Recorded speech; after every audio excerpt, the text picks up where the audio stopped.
We all want to do things to make our partners feel special. Although your guy might act appreciative, there are some things he really wishes you'd stop doing. We'll let you know which of your efforts are going unappreciated and what you should be doing instead. But first, hit the subscribe button to get the latest videos from us here at TheTalko. Let's get started. Too much makeup.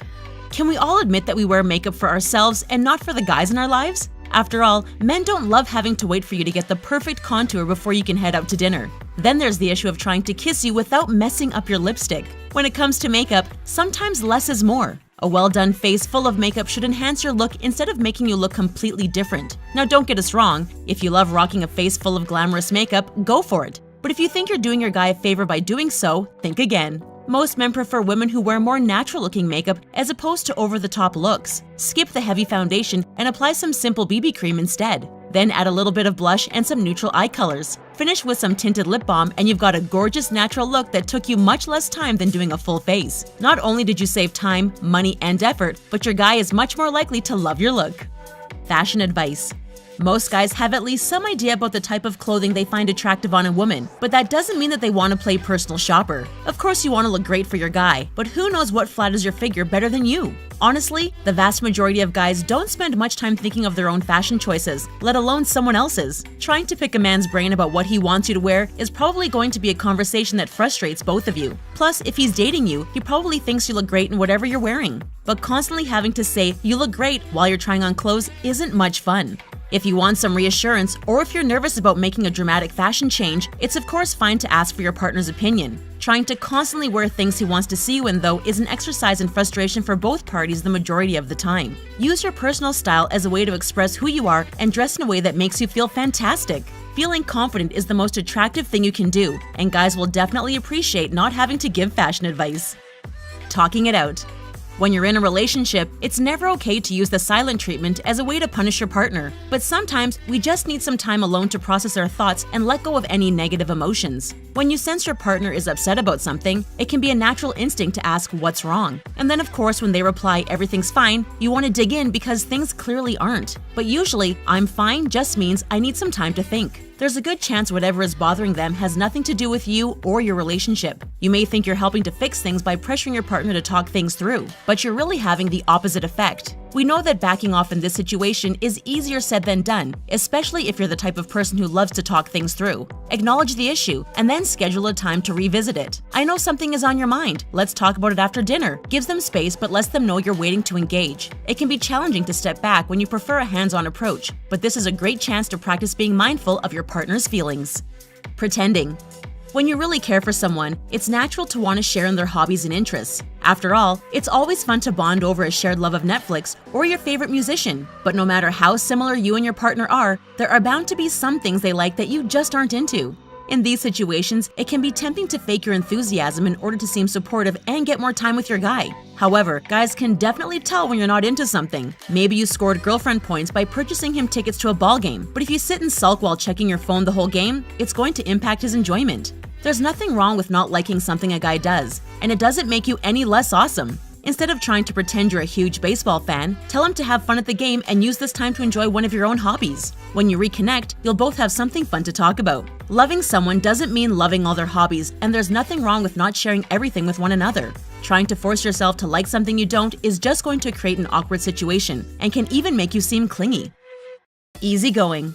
One of the oldest romantic tropes out there is the girlfriend who just can't decide where she wants to eat for dinner. Nobody wants to be seen as the controlling girlfriend, so we try to be laid back and tell our partner that we're happy with anything. But although this seems like a nice thing, it's forcing him to spend the emotional energy figuring out where to eat and making a decision. It's sort of giving your guy an extra chore to do, and this can get exhausting over time. The question, "What do you want to eat?" is asked about 6.67 times per week for the average couple. This means that the average couple spends about 2.5 hours per week just talking about what to have for their next meal. That seems like a crazy thing to spend so much time doing. Instead of saying, "I don't care, anything is fine," or "whatever you want," try helping out with the decision-making. Consider the criteria of time, cost, and diet and come up with a few options. List a couple of choices and ask your partner which one they prefer. This can eliminate a long and frustrating back and forth and prevent either of you from getting hangry.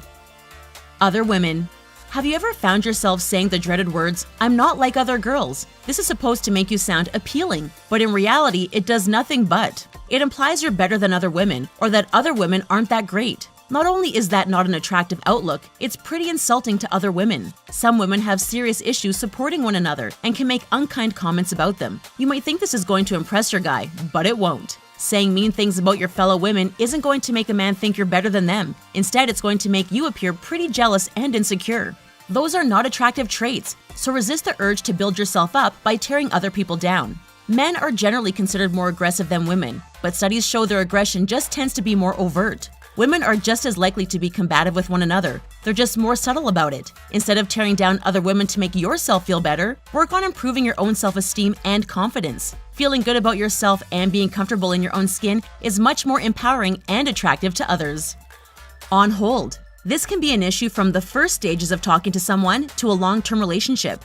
When you care about someone, sometimes you want to spend every single possible moment together. This can be especially true at the beginning of a relationship. It can be tempting to clear out your social calendar in case the guy you like decides he's free to hang out. Instead of being helpful, this can actually put a lot of strain and pressure on your relationship. If he doesn't ask you to hang out, you may feel angry about it. After all, you kept your weekend free for him. But if he didn't ask you to do that and didn't even know you were doing it, then it's not fair to put that on him. We aren't saying you should play hard to get by pretending to be busy, but don't be afraid to make plans outside of the guy you like. It's okay not to spend every moment together, and it's good for both of you to have your own outside hobbies and interests. If things do go sour in the relationship, you'll be glad you didn't waste a ton of time staring at your phone waiting for him to text you. It's okay. If you love avoiding conflict, there's a great chance you've said "it's okay" or "sorry" at a time when you still felt hurt or upset. It can be tempting to want to smooth things over in the moment, but you can end up minimizing your own needs. This can cause long-term resentment and unhappiness and cause more damage to your relationship than you realize. Of course, if you do something wrong or hurt someone's feelings, you should be ready to apologize. But apologizing too often can make you look and feel weak and unsure of yourself. Saying "I'm sorry" can be a subconscious way to divert animosity and take on a burden. Saying "I'm fine" when you're not doesn't make the issue go away. Instead, practice standing up for yourself and telling the truth about what you're thinking and feeling. Being able to communicate openly and advocate for your rights will do you and your partner a lot more good in the long run. If your guy does something that hurts your feelings, let him know and talk it through. Trying to sweep it under the rug means he will likely do this behavior again and hurt you without meaning to. This is setting him up for failure and is ultimately more damaging than the truth. Pity dates.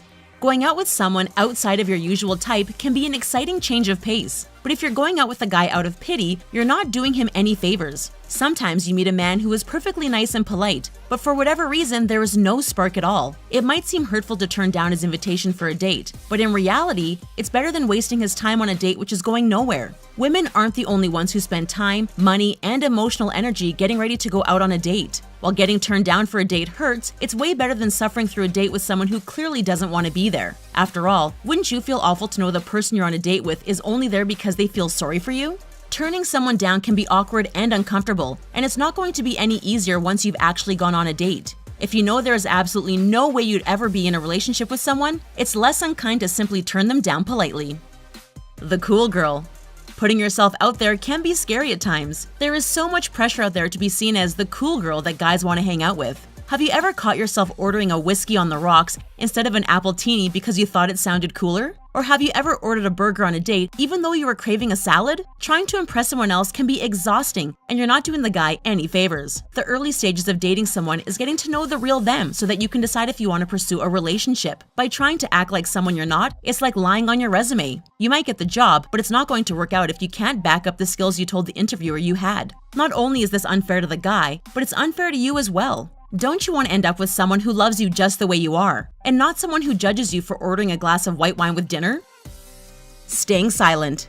It's always important to pick your battles, but speaking up can be important too. If something your partner is doing bothers you, it can seem like a kindness to try to let it go. But if you just can't get over it, or the behavior keeps happening, you need to say something about it. Of course, you don't want to just launch right into a heated argument. It's okay to admit that something is bothering you, and in most cases, it's preferable to holding it in. After all, if you were doing something to drive your partner crazy, wouldn't you want to know about it?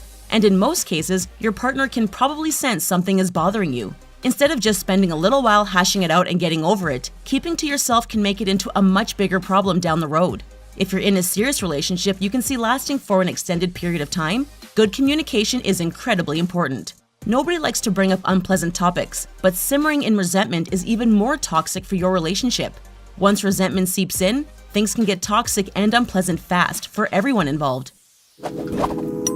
Have you ever caught yourself doing any of these things? Or is there something guys do that you think they need to stop? If so, tell us in the comments section below. Then click on the subscribe button to get the latest videos from TheTalko. Bye for now!